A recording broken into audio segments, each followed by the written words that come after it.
네, 안녕하세요. 글로벌토스 원선웅입니다. 오늘 소개될 차는 지금 보고 계시는 폭스바겐 골프입니다. 8세대 골프가 이제 국내 시장에 출시가 됐는데요. 1월 달에 출시가 됐죠. 1월 달에 사실 이 시승 행사에 갔어야 되는데 이제 해외 출장 때문에 못 갔지만 골프 또 안 타고 지나갈 수는 없잖아요. 한번 타보기 위해서 좀 시승차를 마련했습니다. 이 8세대 골프 같은 경우에는 2019년도에 이제 유럽 시장에 출시가 됐습니다.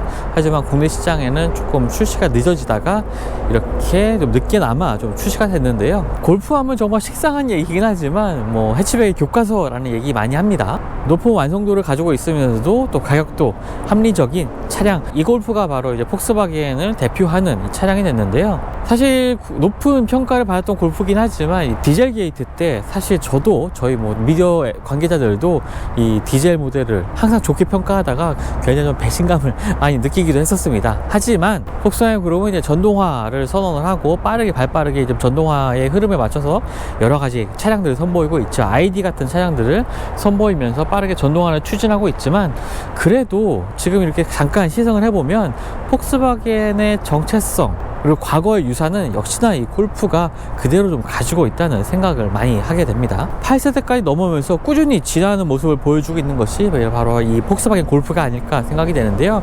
일단 디자인부터 한번 살펴보도록 하죠. 사실 외관 디자인에 있어서 그렇게 큰 변화를 보긴 어렵습니다. 물론 이 세세한 디테일 같은 부분에서의 변화 있긴 하지만 기본적인 레이아웃 같은 경우에는 7세대 골프와 같은 레이아웃을 좀 유지를 하고 있다고 보시면 되겠고요. 플랫폼 같은 경우에도 이제 MQB 플랫폼을 사용하는데 7세대 모델부터 사용됐던 MQB 플랫폼이 그대로 사용이 되고 있습니다. 이제 소소한 개량 정도만 성능을 위한 개선 정도만 이루어지고, 디자인에 있어서도 세세하게 좀 다듬어진 디자인만 좀 볼 수가 있는데요. 앞쪽에 보시면 이제 가로로 긴 형태로 되어 있는 라디에이터 그릴의 형태라든지 그리고 이 헤드램프 같은 경우에도 좀 더 또렷한 형태로 바뀌긴 했죠. 그리고 측면에 보시면 IQ 라이트라는 로고를 볼 수가 있습니다. 폭스바겐의 어댑티브 LED 헤드램프라고 보시면 되겠고요. 이 안쪽에 수많은 LED를 통해서 앞차의 눈부심을 가려준다든지 원하는 부분만 조사를 해서 좀 더 또렷하게 볼 수 있게 하는 기능, 이런 것들을 이 IQ 라이트가 갖추고 있습니다. 범퍼 하단부도 역시나 이제 가로 형태로 긴 형태로 차량의 폭을 좀 강조한 모습을 보여주고 있는데요. 이전 세대 모델보다 차량이 그렇게 크게 수치상으로 커지진 않았지만 굉장히 넓어 보이는 인상을 받게 합니다. 이런 것들이 좀 디자인의 변화를 통해서 좀 만들어진 부분이라고 생각되고요. 휠 같은 경우에는 17인치 브리지스톤의 투란자 T005 타이어가 장착이 되고 있습니다. 17인치 크기고요. 그리고 이 측면 레이아웃 같은 경우에도 기존 7세대 모델과 그렇게 극적으로 변화가 되는 부분은 없습니다. 실제로 전체적인 분위기 자체도 굉장히 좀 앞으로 이렇게 나가려는 듯한 역동적인 모습이 테마라고 볼 수가 있겠습니다. 차량의 뒤쪽 같은 경우에도 역시나 이 IQ 라이트라는 로고가 적힌 이 뒤쪽에 리어 램프 볼 수가 있겠고요. 차량의 범퍼 하단에도 한눈에 봐도 페이크 디자인인 거 알 수 있는 이러한 라인들, 디자인 요소들이 적용되어 있는 점, 이런 것들이 기존 모델과의 차이점이라고 볼 수가 있겠습니다. 앞에 로고, 골프 로고도 적혀져 있고요. 전체적인 차량의 분위기 자체는 기존 7세대 모델을 기본으로 틀로 해서 여기에 조금은 더 스포티한 감성을 좀 더해줄 수 있고, 기존 모델보다 조금 더 차량이 크게 보이게 만드는 이러한 이미 디자인 요소들이 곳곳에 좀 갖춰져 있는 것을 볼 수가 있었습니다. 네, 그럼 실내 공간부터 한번 살펴보도록 하겠습니다. 사실 외관의 변화보다도 이 실내의 변화가 정말 눈에 띄는 변화를 보여주고 있죠. 디지털화라는 것으로 좀 정의를 내릴 수가 있겠는데요. 이전의 골프 같은 경우에 약간 좀 보편 타당한 이러한 디자인을 펼쳐 보였다면, 요번에 출시된 8세대 골프 같은 경우에는 여러 가지 폭스바겐 그룹 내에 디지털화된 기능들, 새로운 인포테인먼트 시스템이라든지 여러 가지 편의 기능들이 더해지면서 실내 공간에 그러한 분위기를 더 많이 보여주고 있습니다. 자, 디자인의 변화뿐만 아니라 이 실내 기능들도 얼마나 많이 바뀌었는지 한번 살펴보죠. 시동을 한번 걸어보죠. 시동 버튼 같은 경우는 요 기어노브, 작은 기어노브 앞쪽에 위치해 있습니다. 기어노브의 크기도 정말 작아졌죠. 스타트 버튼을 눌러보게 되면은, 말씀드렸던 디젤 차량이기 때문에 사실 실내에 앉았을 때 그 디젤 엔진의 진동, 소음들이 어느 정도 느껴지긴 합니다. 특히나 조금 크게 느껴지는 부분은 디젤 엔진의 이 아이들링 소음이고요. 하지만 예전에 비해서는 그래도 좀 많이 좀 차음이 잘 된 차량임을 좀 느낄 수 있게 합니다.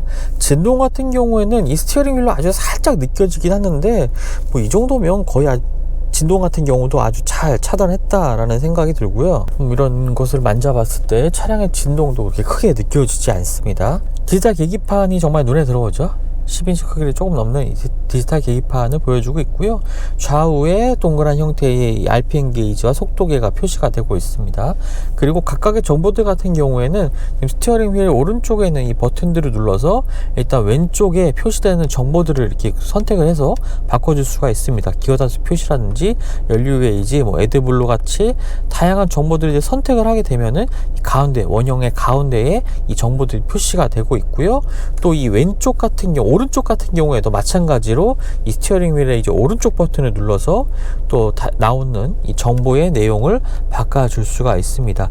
내비게이션 메뉴 같은 경우에는 보여지지가 않는데요. 사실 이 안에 그 내비게이션이 지금 포함되어 있는 상태는 아닙니다. 그리고 가운데 나오는 정보들은 지금 이제 연비 표시가 나오고 있는데요. 이 스티어링 휠의 아래쪽 가운데 버튼을 누르게 되면은 이 가운데 나오는 정보들도 지금 보는 식으로 바꿔줄 수가 있습니다.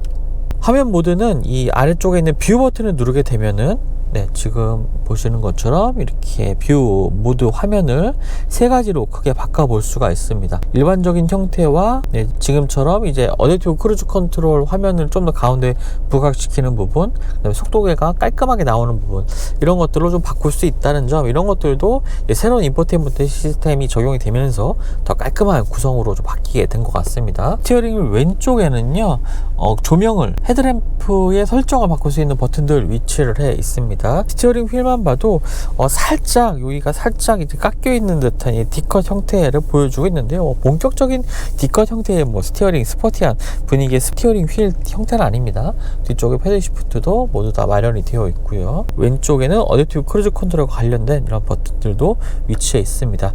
ACC 기능들 적용된 것도 정말 이전 세대에서는 좀 보기 어려웠던 기능이기도 하죠. 자, 인포테인먼트 시스템 MRV3가 적용된 인포테인먼트 시스템입니다. 이 초기 화면, 지금 보시는 화면은 이제 초기 화면이고요. 이쪽에 있는 이 네모 버튼을 이제 스마트폰의 홈 버튼처럼 이제 사용을 할 수가 있습니다. 그리고 이제 손가락만 갖다 대도 이 아이콘의 형태가 바뀌는 게 혹시 보이시나요? 이런 식으로 대부분의 메뉴들이 이제 손만 근처에만 갖다 대도 이렇게 메뉴가 활성화가 되고, 또는 이제 스크롤해서 이런 식으로 터치하지 않고 화면을 이렇게 손가락으로 슬라이딩해서 스크롤할 수가 있는 이러한 기능들이 또 MRV3의 특징이기도 합니다. 홈 버튼을 눌러서 다시 한번 이제 메인 메뉴로 가보면요, 여러 가지 아이콘들, 각 앱들, 각 기능들의 아이콘들이 이렇게 정렬되어 있는 것을 볼 수가 있습니다. 이 중에서 지금 저는 애플 카플레이를 연결해 놓은 상태인데요, 지도가 사실 적용되어 있지 않은 차량이기 때문에 애플 카플레이를 쓰시면 좋을 것 같습니다. 무선 연결, 애플 카플레이에 무선 연결을 지원을 하고 있고요. 이 중에 이제 내비게이션 메뉴 보면은 이 기능을 사용할 수 없다라는 내용이 나오는 것을 볼 수가 있죠. 차량 관련 메뉴로 가보면 차량의 여러 가지 상태들을 볼 수가 있습니다. 타이어라든지 타이어 공기압 같은 것들도 확인을 할 수가 있는 부분도 있고요. 점검 시기 같은 각 부분들의 이 점검 시기 같은 것들도 활성화를 시킬 수가 있고요. 각 부분의 설정 메뉴에 접근을 할 수가 있습니다. 웰컴 라이트라든지 페어웰 라이트, 떠나갈 때 좀 라이트를 얼마나 켜놓느냐라는 것들도 이렇게 설정을 통해서 바꿔줄 수가 있고요. 내부 쪽으로 한번 가보죠. 헤드업 디스플레이. 헤드업 디스플레이는 이 차량의 앞쪽에 헤드업 디스플레이가 마련이 되어 있습니다. 선명도도 굉장히 좀 괜찮은 편이고요. 헤드업 디스플레이 활성화, 밝기, 그 다음에 위치 설정 같은 것들도 이곳에서 조절을 할 수가 있습니다. 데이터로 가보면 이제 연비와 관련된 정보들, 주행 가는 거리 나오고 있고요. 지금 연료 게이지가 한 90% 정도 충전된 상태거든요. 그런데도 주행거리가 850km가 나오고 있습니다. 연비가 좋다는 걸 이런 것을 통해서 알 수가 있죠. 앰비언트 라이트 같은 경우에도 여러 가지 그 분위기를 바꿔줄 수 있는 색상들을 선택을 할 수가 있는데요. 지금은 좀 낮이라서 확연하게 좀 실내 이렇게 조명의 차이가 좀 들어오고 있지 않은데, 독특한 점은요, 이 앰비언트 라이트를 바꿀 때 이 색상에 맞춰서 지금 계기판의 이러한 색상들도 같이 변한다는 점입니다. 이러한 설정은 상당히 좀 참신한 기능인 것 같아요. 그리고 색상 구성 역시 정말 다양한 색상으로 바꿀 수가 있습니다. 개인의 취향에 맞게 앰비언트 라이트 설정이 좀 가능할 것 같고요. 무드등 같은 경우 이러한 개별적인 설정보다도 그냥 쉽게 간단하게 여러 가지 메뉴들을 선택을 해서 가볍게 이 실내 분위기를 좀 바꿔줄 수가 있습니다. 기본적인 메뉴의 이미지도 바뀌는 게 상당히 좀 독특한 기능이긴 하네요. 그 외에도 주행 보조 기능과 관련된 이런 설정들을 이곳에서 또 다양한 메뉴를 통해서 바꿔줄 수가 있습니다. 자, 그리고 화면을 슬라이딩해서 다음 메뉴로 가보면, 자, 내비게이션이 장착되어 있지 않기 때문에 화면이 이렇게 큰데도 아무런 것도 표시가 되고 있지 않습니다. 자, 그리고 애플 카플레이 지금 연결된 상태이고요. 유튜브 뮤직이 연결되어 있는 상태인데, 이렇게 아이콘도 표시가 되고 있고, 그리고 이 오디오 메뉴를 이쪽에서 오디오 메뉴로 변경을 해보게 되면은 이 계기판 상에도 이렇게 앨범, 자켓 이미지가 같이 표시가 되고 있습니다. 이런 점들이 전 디자인적으로 굉장히 좀 마음에 드는 부분인 것 같아요. 그리고 아래쪽에 차량 설정과 관련된 아까 보셨던 화면 볼 수가 있고요. 또 슬라이딩을 해서 여러 가지 정보들이 이렇게 주유 정보, 그 다음에 연비 정보 같은 것들도 확인을 할 수가 있습니다. 그리고 차량 연결, 그리고 스마트폰과 연결하는 것도요, 그냥 블루투스 메뉴 상에서 차량의 아이디를 바로 입력하기만 하면 바로 차량과 뭐 카플레이 연결한다든지 음악을 연결한다든지 하는 것들을 바로바로 수행할 수가 있습니다. 이런 접근성도 굉장히 좀 쉬워졌고요. 그리고 메뉴 자체, 인포테인먼트 시스템의 이런 스크롤 속도라든지 각 메뉴들의 디자인, 구성, 이런 것들도 굉장히 마음에 듭니다. 자, 아래쪽으로는 이제 터치 버튼들이 있는데요. 실제로 물리 버튼이 차량 내부에서 그렇게 많이 찾아볼 수는 없습니다. 엔터테인먼트와 관련된 기능과 관련해서는요. 지금 이제 슬라이딩으로 오디오의 볼륨도 조절할 수가 있고요. 온도 같은 경우에도 이런 식으로 슬라이딩을 통해서 온도를 조절할 수가 있습니다. 자, 그리고 아래쪽에는 공조장치와 관련된 메뉴들은 요 클라이메이트 버튼을 누르게 되면은 위쪽에 공조장치와 관련된 기능들이 나오고요. 열선 시트는 3단계로 조절이 가능하고 통풍 시트는 따로 적용되지 않습니다. 그리고 아래쪽에 이제 주행 모드를 바꿀 수 있는 버튼, 터치 버튼이 있는데요. 눌러보게 되면은 총 4가지의 이 주행 모드를 선택을 할 수가 있습니다. 에코, 컴포트, 스포츠, 인디비주얼까지 나눌 수가 있고요. 자, 주행 모드를 에코 모드, 컴포트, 스포츠, 그 다음에 인디비주얼 모드로 구분할 수가 있고, 인디비주얼 모드에서는 자, 서스펜션 세팅 같은 경우에 뭐 컴포트 스포츠, 조향 방식은 컴포트 스포츠, 구동 장치도 컴포트 스포츠 에코까지, 그 다음에 ACC 기능들 같은 경우에는 컴포트 스포츠 에코, 라이트 어시스트 같은 경우에도 이렇게 선택이 가능하네요.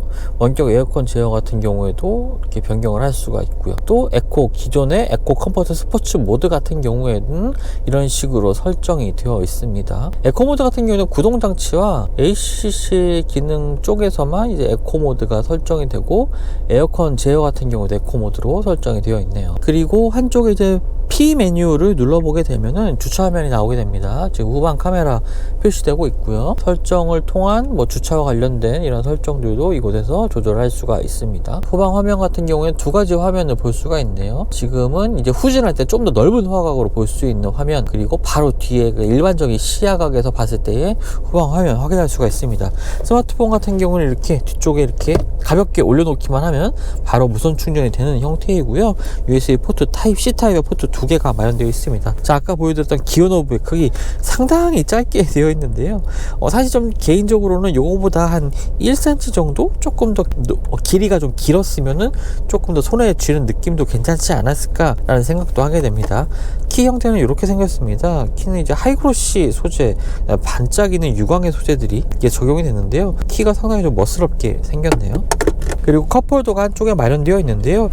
작은 크기의 컵홀더이긴 하지만 컵을 잡아주는 이러한 기능들도 잘 갖춰져 있고요. 좀 더 큰 크기의 텀블러 같은 경우에는 이 도어 트림에 굉장히 넉넉한 이 컵을 좀 놓을 수 있는 공간도 따로 있습니다. 텀블러는, 큰 크기의 텀블러는 이쪽에 두시면 정말 좋을 것 같고요. 수납 공간 자체도 뭐 앞쪽에 스마트폰을 놓는 이러한 공간들도 활용할 수가 있고, 특히나 도어 트림에 굉장히 넓은 수납 공간을 따로 마련을 하고 있습니다. 그리고 시거잭도 한쪽에는 있고요. 이런 식으로 있고, 암레스트 같은 경우에는 안쪽에 공간은 그렇게 뭐 크진 않습니다.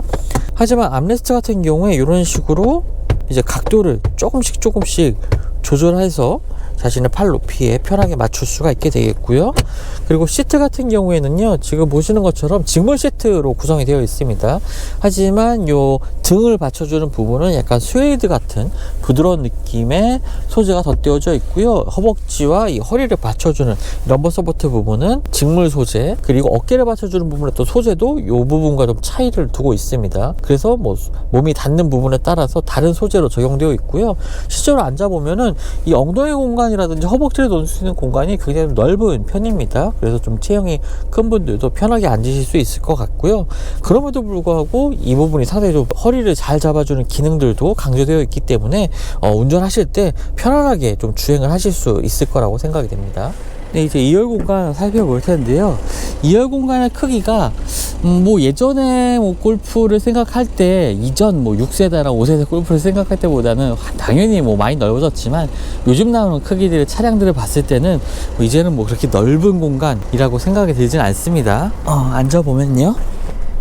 무릎 공간 같은 경우는 키가 170인 저에게 뭐 주먹이 하나 반 정도가 들어가는 이런 공간 보여주고 있습니다. 이렇게 눈으로 봤을 때 조금 좁다는 생각이 드는 부분은 아무래도 이렇게 좀 구동축이 지나는 부분이 좀 올라와 있는 부분도 있고 실내가 조금 어두운 기 때문에 그렇지 않나 라는 생각도 들긴 해요. 하지만 실제로 앉아보면은 또 그렇게 뭐 답답하다라는 느낌까지는 들진 않습니다. 근데 또 시트가 독특한 게 이 2열 시트 앞에서 2열 시트에 앉아서 앞에 볼 때 이렇게 주머니들이 포켓이 또 마련되어 있네요. 자, 이런 점들은 상당히 좀 여러 가지 짐을 수납하기에도 사용하기 좋을 것 같습니다. 왜 다른 제조사들은 이런 거 안 할까요? 편해 보이는데요. 자, 그리고 앞쪽에 보시면 이 송풍구가 마련되어 있는데 사실 이런 거 보면 앞은 정말 화려한 이 디지털한 실내를 좀 보여주고 있는데 이 부분은 사실 조금 올드한 느낌이 많이 듭니다. 그리고 보여드린 것처럼 구동축이 지나는 부분이 있기 때문에 그냥 성인 2명이 앉아서 이동하는데 무리 없는 공간이기도 하겠고요. 그리고 시트도 이렇게 직물 시트로 마련이 되어 있습니다. 암레스트 같은 것을 보면요, 단초라 크기에 이 컵홀더 마련되어 있고요. 밑에가 고무 소재이긴 한데 뭐 컵을 잡아주는 돌기가 있는 건 아닙니다. 그리고 이 부분을 열게 되면 스키스루로 활용할 수 있는 이런 기능들도 마련되어 있고, 아이소픽스 같은 것은 이렇게 고정을 시킬 수가 있습니다. 요 부분도 이렇게 덮개가 떨어지는 형태가 아니라 이게 고정이 되는 형태라서 보관하기도 좋을 것 같네요. 시트 같은 경우에 지금 제가 앉아봐도 이 엉덩이 시트 포지션이 상당히 좀 낮게 되어 있습니다. 그에 반해서 또 등받이는 살짝 좀 서 있는 상태고요. 등받이의 각도를 따로 좀 조절할 수는 없긴 하지만 기본적으로 앉았을 때 몸이 시트 아래로 착 이렇게 내려앉는 듯한 이러한 시트 포지션을 보여주고 있거든요. 그래서 뭐 장거리 운행을 할 때도 뭐 그렇게 크게 불편하지 않게 2열에서 좀 이동할 수 있을 것 같습니다. 네, 이제 적재 공간 살펴볼 텐데요. 이 부분을 열어서 이제 적재 공간을 살펴보게 됩니다. 그리고 이 부분 안쪽에 지금 보시면 보이진 않지만 이제 후방 카메라를 보는 경우에는 여기서 카메라가 팝업돼서 보여지게 됩니다. 열어보면요, 뭐 적재 공간 자체 뭐 해치백 크기, 소형 해치백 크기 다운 모습을 좀 보여주고 있고요. 이 아래쪽에 있는 플로어 같은 경우에 지금은 가장 밑에 바닥에 지금 놓여 있는 상태입니다. 하지만 이 플로어를 들어서 이런 식으로 올려주게 되면은 짐이 적을 때 일반적인 형태는 이렇게 두고 쓰시면 될 것 같고요. 또 하부에는 템퍼러리 타이어가 따로 마련이 되어 있습니다. 자, 위쪽에 가림막을 한번 제거를 해보죠. 네, 위쪽에 그 트렁크 가림막을 제거하고 2열 시트까지 모두 다 눕힌 상태입니다. 깔끔하게 정리된 형태가 좀 인상적이고요. 지금 이쪽에 이 플로어 바닥과 2열 시트를 접었을 때 그 등 쪽, 이쪽도 굉장히 평탄화가 잘 되어 있습니다. 뭐 공간 자체가 그렇게 넓기 때문에 뭐 야외 활동에서 사용하기는 조금 어렵긴 하겠죠. 뭐 짐을 실는데 불편함 없을 것 같고요. 해치백 모델의 장점은 이렇게 크게 열리는 이 뒤쪽 게이트를 통해서 좀 큰 짐도 한 번에 실을 수 있는 이런 장점을 가지고 있죠.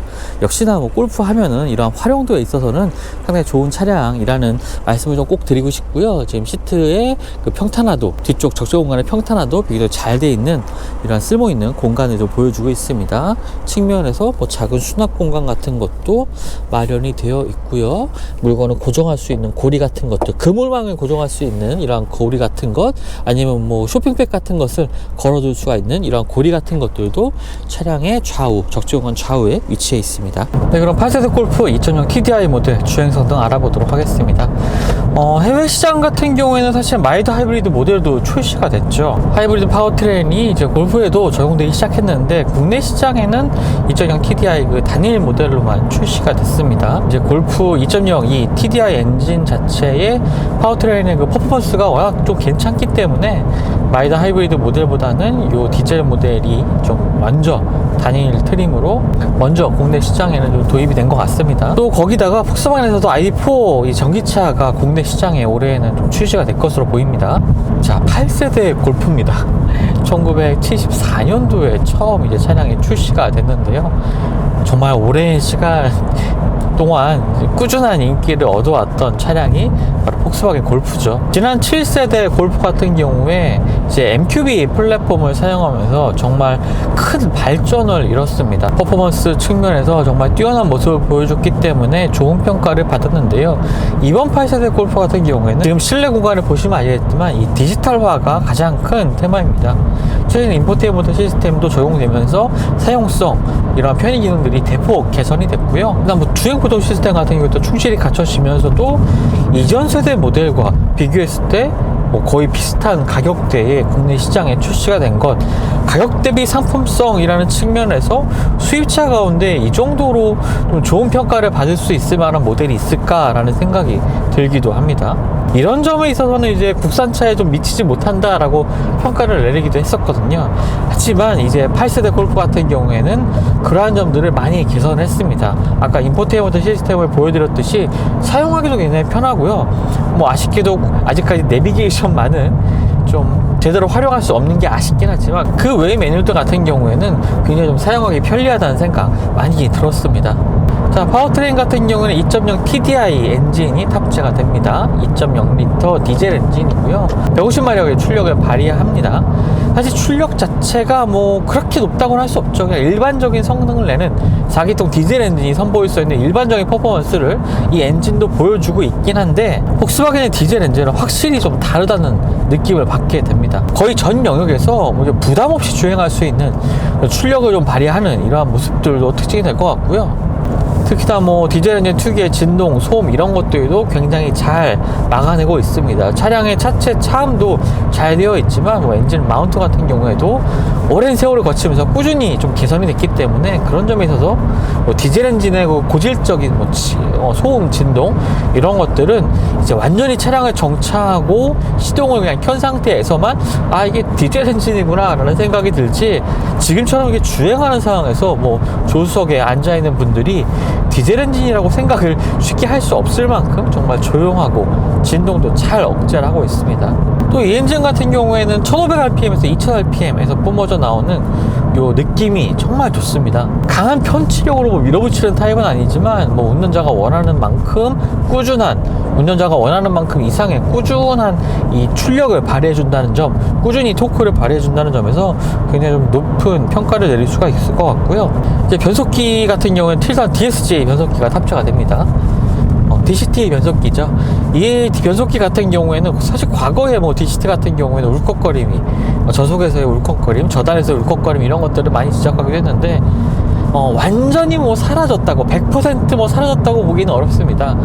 저속에서 이제 가속 페달을 밟았을 때 뭔가 이제 헛도는 느낌? 이런 것들이 미세하게 느껴집니다. 그리고 뭐 울컥거린다는 느낌도 거의 느끼기 어려울 것 같아요. 그 외에는 뭐 전반적인 퍼포먼스 자체는 일상주행하기에 정말 만족도가 높은 엔진입니다. 특히 지금처럼 조금 이제 속도를 높여서 주행을 하면은 이 차량의 안정감도 굉장히 뛰어나다는 생각이 드는데요. 차량이 점점 세대를 거듭할수록 조금씩 좀 부드러워졌다는 생각이 들기도 합니다. 물론 그렇다고 뭐 좌우로 뭐 롤이 심하다든지 피칭이 심한 이렇게 움직임을 보이는 건 아니지만, 아무래도 좀 대중적인 차량이다 보니까 좀 더 많은 사람들의 취향에 맞추기 위해서 차량의 하체 자체가 기존에 좀 탄탄한 분위기였다면 그런 것들을 조금은 더 이제 부드럽게 유연하게 만들어졌다라는 생각이 듭니다. 그렇다 보니까 지금처럼 좀 고속 주행 시에 안정감이 물론 뛰어난 차량이긴 하지만 살짝 위아래의 움직임 같은 경우, 그런 것들이 완전히 차량을 꾹 눌러주는 듯한 느낌보다는 살짝의 위아래의 움직임도 어느 정도 있는 그런 모습을 보여줍니다. 하지만 뭐 운전자가 불안감을 느낄 정도의 그런 모습은 전혀 보여주지 않고요. 뭐 고속 여행이든 저속에서의 뭐 주행이든 어떤 상황에서도 부드러운 움직임, 그다음에 유연한 움직임을 보여주고 있습니다. 고출력의 차량은 아니지만 코너에서 좀 재미있게 운전할 수 있는 이런 퍼포먼스를 보여주는 차량, 이것이 뭐 골프를 설명할 수 있는, 골프를 얘기할 수 있는 중요한 장점이라고 생각이 됩니다. 근데 차량의 가격은 3,700만원대입니다. 그런데 이 3,700만원대의 가격대에 뭐 옵션 사양도 지금 보시는 것처럼 굉장히 좀 좋은 편이고요. 뭐 주행 보조 시스템이라든지 이제 요번에는 또 헤드업 디스플레이까지 적용이 되기도 했고, 인포테인먼트 시스템의 활용도도 굉장히 좋아졌습니다. 그러니까 전반적으로 가격 대비 상품성에 있어서는 이만한 수입차를 분명히 찾기 어려운 거는 사실인 것 같습니다. 지금 약간 정체가 있는 상태에서 주행을 하고 있는데요. 한 시속 60km 정도의 속도로 정속 주행을 하다 보면은 이 연료 순간 연비가 한 30까지도 나오고 있습니다. 지금 속도가 조금 올라서 한 70km 정도로 주행하고 있는데요. 이때는 연비가 순간 연비가 한 24에서 25 요 사이를 좀 가리키고 있네요. 기본적인 재원표 상에 복합 연비도 뛰어난 편이지만 실제로 주행을 했을 때 느껴지는 이 체감 연비도 굉장히 뛰어난 차량이라고 생각이 됩니다. 시간이 지날수록 이 내연기관 차량들의 존재감은 약해지겠지만 이러한 명맥이 이렇게 좋은 엔진을 탑재한 차량들을 통해서 좀 유지를 해줬으면 좋겠다는 이러한 생각도 들기도 하네요. 네, 지금까지 글로벌 오토스 원선웅이었고요. 저는 또 다음 시즌 통해서 만나 뵙도록 하겠습니다. 감사합니다.